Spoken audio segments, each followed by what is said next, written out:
about Pope Francis, who has certainly made a big impression in his first years as head of the Catholic Church.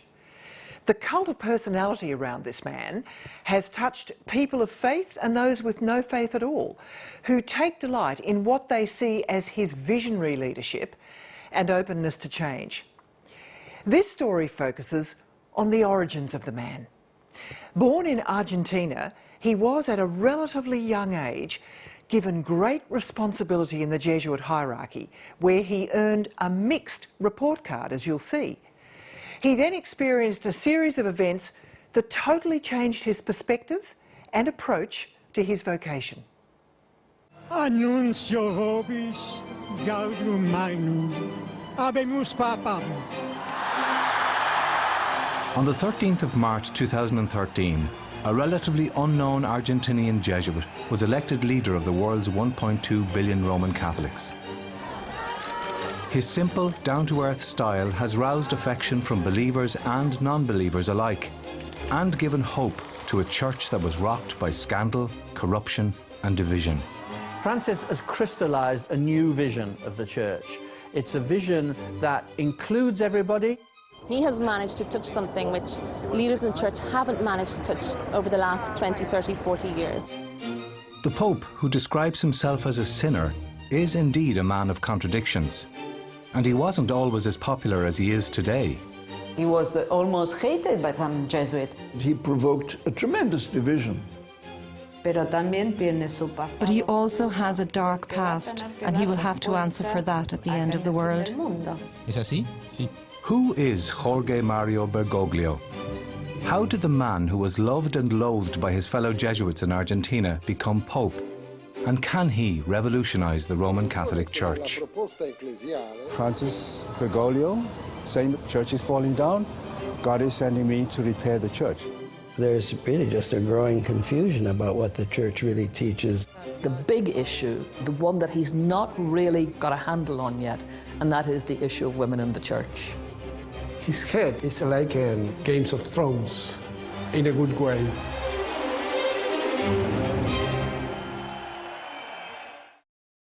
Fratelli e sorelle, buonasera.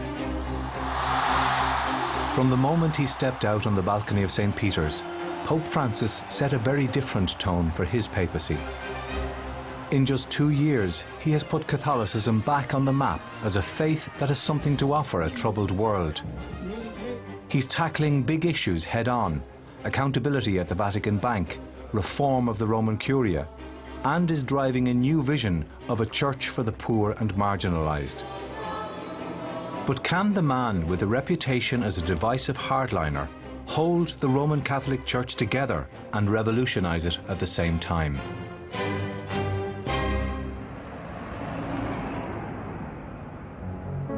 Jorge Bergoglio grew up in this home in the middle-class Flores district of Buenos Aires. Born in 1936 to Italian immigrants, he was the eldest of 5. He attributes his deep faith to his grandmother, Rosa. It was very, very important, the presence of the Nonna Rosa, a very strong woman, very Catholic woman. All this family life, the mother, the father, this example of a family that would go all together to the church. It was in this confessional at his local church in Flores that the 19-year-old Jorge experienced a spiritual awakening that changed his life. Because he felt the call from God. He felt that God chose him. His mother, she would have preferred my son, my first son, to be a doctor. So she was very disappointed. Father Andres Swinen joined the Jesuits at the same time as Jorge, and they have remained friends ever since.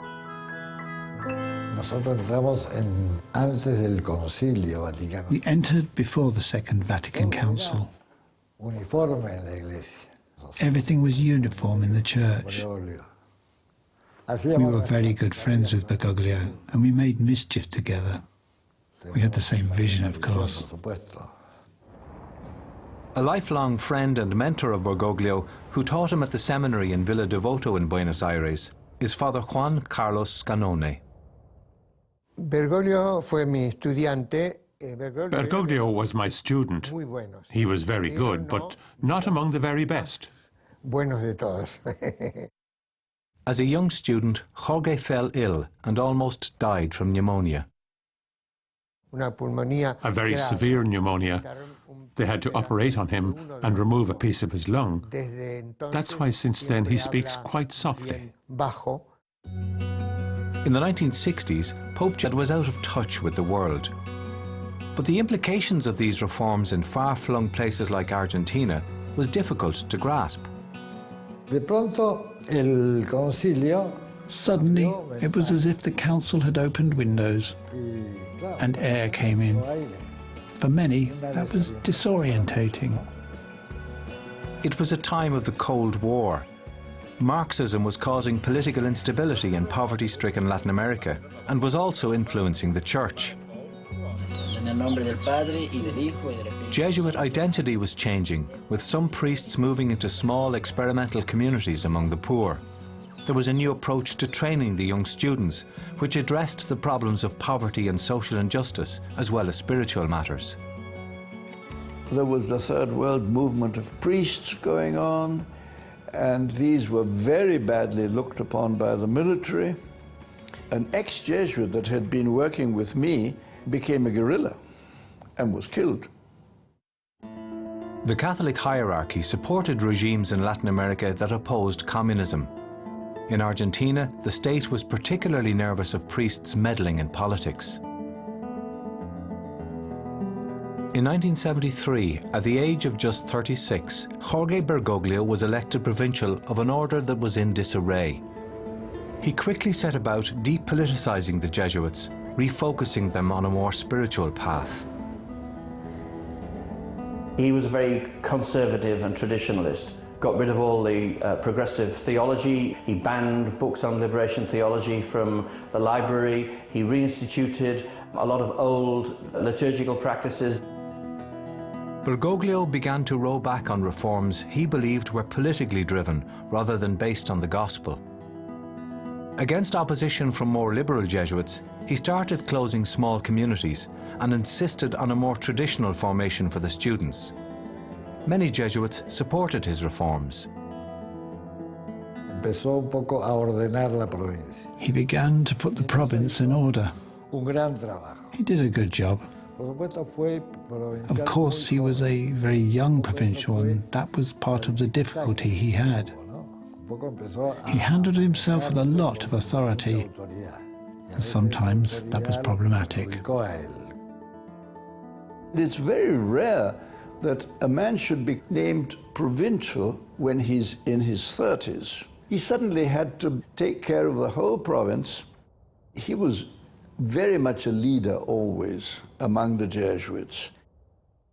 When he became provincial, there were almost no vocations, and after 6 years, there were. So you could also say that he saved the order.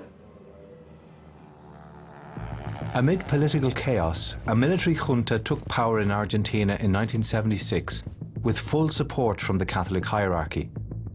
The new regime immediately began to suppress and arrest subversive elements. It was an absolute mess. We were all very pro-military at first. I remember very clearly that we were thrilled that the military should have taken over. But then the disappearing started, and that was terrible. The Catholic hierarchy in Argentina was more conservative than in other Latin American countries. It was accused of collaborating with the military junta led by Jorge Rafael Videla and Emilio Massera. In Argentina, the military and the Catholic Church were inextricably linked. Like the great majority of the leaders in the Catholic Church, he believed that the dictatorship would bring order to the country in the face of so many subversives. The bishops and Bergoglio also believed that priests who lived among the people in the slums dissolved the Jesuit identity, broke with authority, and gave a bad example to the rest of Argentinian society.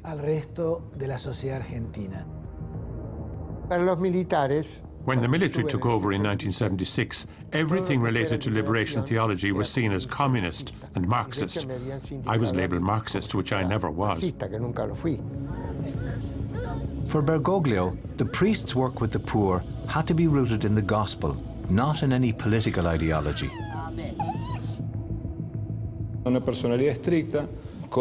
He was a very strict person, with ideas about pastoral work at that time that I would consider today to be quite conservative. Pastoral work with the people that didn't address the root causes of their social problems. There were many priests in the whole of Latin America who believed that it was legitimate to be a terrorist. And the possibilities open to him seemed to be either you renounced political action largely, or going, if you want, with the hardliners who were into militant opposition. And I think he thought that the second option was very dangerous. And he tended, therefore, to go to a much more spiritual understanding of solidarity with the poor. Two of the more radical Jesuits, Orlando Yorio and Francisco Yalix, who were in conflict with Bergoglio over his hardline reforms, continued to live in the slums in Buenos Aires. The problem was they were under threat, and Bergoglio knew from a source that they were to be kidnapped. He told them to leave that community, and they said no. And so what Bergoglio said to them is, you have two alternatives. I either have to kick you out of the society, or you can ask to leave. Nuestros padres, Rodolfo, Orlando. Yorio's sister Graciela believes that Bergoglio is responsible for what happened to her brother. At a certain time, he pressured them to leave the slums. He put them in a situation where they were completely unprotected. He took away their licenses to say Mass. He threw them out of the Jesuits and left them without the protection of other bishops. In May 1976, the two Jesuits were kidnapped by the military, taken to this detention centre and interrogated and tortured for 5 months. When they disappeared, Bergoglio was informing me on an ongoing basis about everything he was doing, initially to find out who had detained them.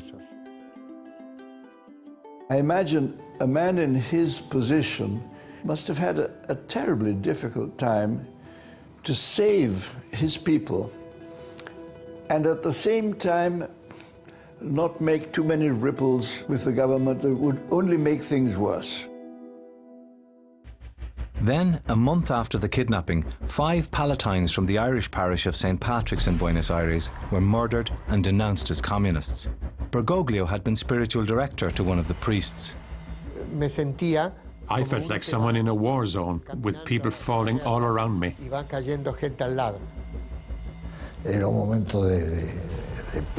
It was a time of panic. Anything could happen. Some of my students died. Believing his work was becoming too dangerous, Bergoglio sent a reluctant Father Petty out of harm's way to Cordoba. Years afterwards, I realized that the real reason that he had was to save my life. He knew the inside story on lots of things. At the same time, he was trying to protect the Jesuits. Bergoglio had meetings with the dictators Videla and Massera to persuade them to release his 2 priests who had been kidnapped. He went to Massera. He didn't even call him Your Excellency or anything like that. He said, now, Massera, if you don't let those 2 out, the Bishops' Conference is going to speak out strongly against you. Massera let them out.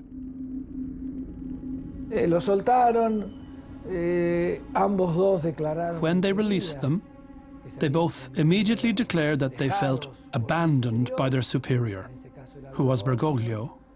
They wrote a letter to the superior of the Jesuits to say they were convinced that their superior, not only left them unprotected, but gave the armed forces information so that they would be detained and disappeared. And this is the letter that Orlando wrote to Father Mauro in Rome. When you finish reading this letter, you're left with a very strong impression that Bergoglio turned them in.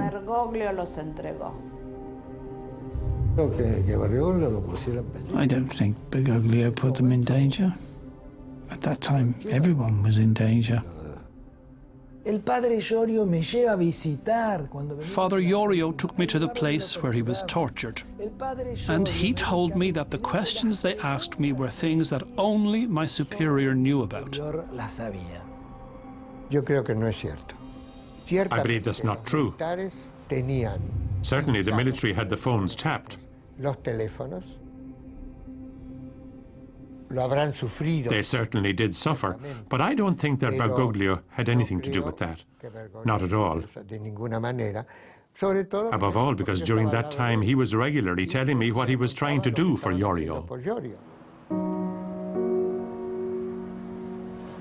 Iorio and Jalex said different things as the years went by. Iorio was very fixed on his dislike of Bergoglio, and when Bergoglio was made a bishop, Iorio left the country. He said, I can't be in a country where this man's a bishop, and he went to Uruguay.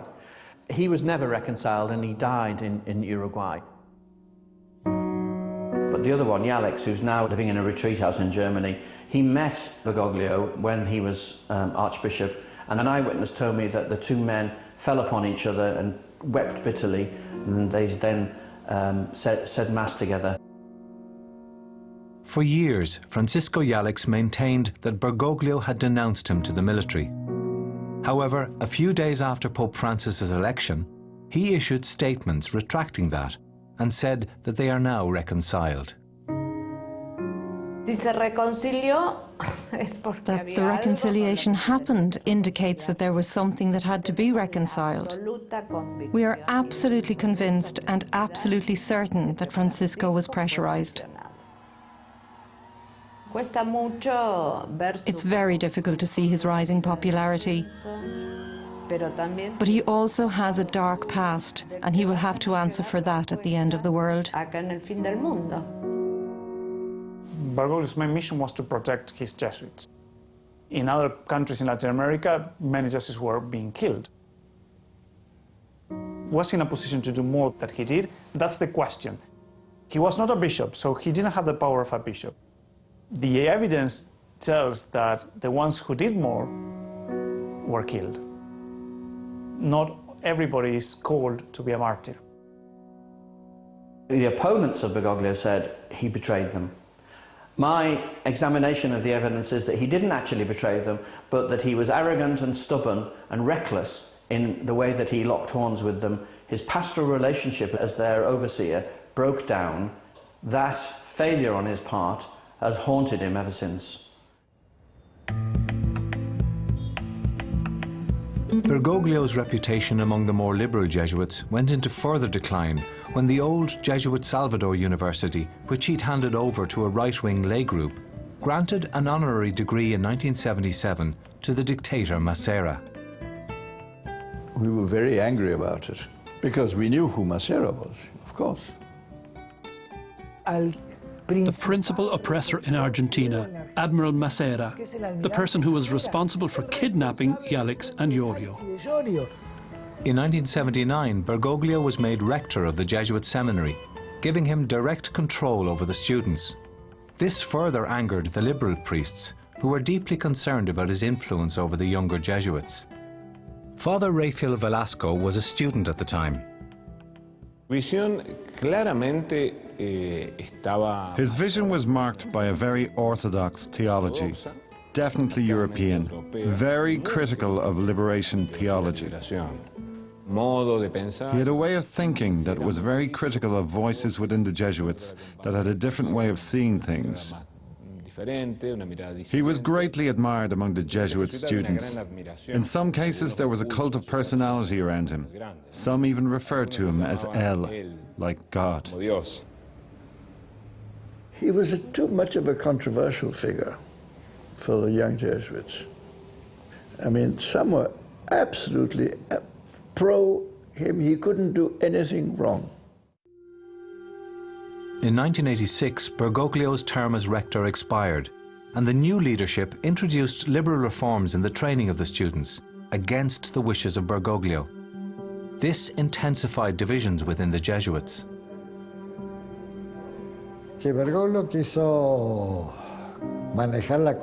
Bergoglio wanted to continue to mold the consciences of the younger Jesuits. He wanted to continue to lead them. There's something very unhealthy about this thirst for leadership that he has. He was almost hated by some Jesuits, that he was the ultra-conservative, that he gave these two Jesuit, Jorio and Halix, to the militaries, that didn't like, and this fact also of the Universidad del Salvador. He couldn't forget his old authority. He was so meddlesome that eventually they appealed for him to be expelled from the house. The Argentine province became paralyzed by a dispute between two visions of how the Jesuits should be. One of these visions was embodied in the person of Bergoglio. To resolve the situation, the new provincial sent Bergoglio far away to Cordoba. There can't be many superiors of the Jesuits who, when they finish their term of office, are sent straight away to an obscure parish lost in the middle of Argentina. Cordoba was a place of exile for him, a place of humility and of humiliation. He felt belittled and sidelined. I always think that this is the great lesson he takes to the papacy. He can't bash into those who think differently from him. With Bergoglio gone, some students began to re-evaluate all they had learned from their old master.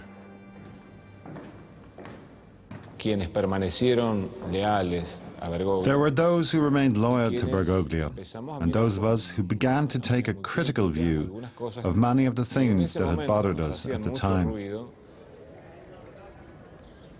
I value many things about Bergoglio. He taught me how to get close to God and to relate to the people. There were other things I then had to unlearn. As a Jesuit, Bergoglio had been trained to use the spiritual exercises of St. Ignatius to analyze and examine his life, and to help him make better decisions. I think he went through a bit of a tough time, a bit of a crisis. And he looked back upon what sort of a provincial he'd been, a very young provincial, and he saw that he'd been too authoritarian. And I think it was this crisis that made him, actually. He began to realize that he had to have a different approach to authority. I used to try to see him. I'd go into the dining room and he'd go out the other door. We thought he was mad. I remember thinking clearly that, because he wouldn't speak to anybody. He must have done a lot of discerning there. It's not easy to change that sort of style, but he changed. And he changed when he was in Cordoba. To see his face in Cordoba, I said to myself, he's going through a dark night. So it was a difficult time in his life, a time of purification.